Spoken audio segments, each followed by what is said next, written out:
Pune police आयुक्तालय आणि विघ्नहर्ता न्यास यांच्या वतीने जातीय सलोखा राखण्यासाठी एकता दौड याचे आयोजन करण्यात आले।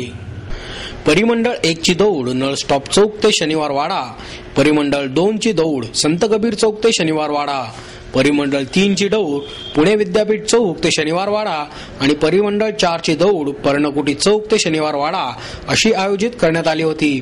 चारही परिमंडळाचे नेतृत्व पोलीस उपायुक्त ज्ञानेश्वर फडतरे, रघुनाथ खैरे, डॉक्टर ज्ञानेश्वर चव्हाण आणि संजय जाधव यांनी केले। त्यांच्या समवेत त्या परिमंडळातील शांतता समिती सदस्य, महिला दक्षता समिती सदस्य, पोलीस विद्यार्थी अभियानातील विद्यार्थी, विघ्नहर्ता न्यासचे दत्तक योजनेतील विद्यार्थी, विघ्नहर्ता न्यासचे सदस्य आणि विविध शाळेतील 250 ते 300 विद्यार्थी सहभागी झाले होते। या विद्यार्थ्यांनी सर्व धर्म समभावाचा संदेश देणारे बोर्ड हातात धरले होते। सर्व परिमंडळातून निघालेल्या दौड ही शनिवारवाडा पटांगणावर पोहोचल्यावर विद्यार्थ्यांनी देशभक्तीपर गीते सादर केली।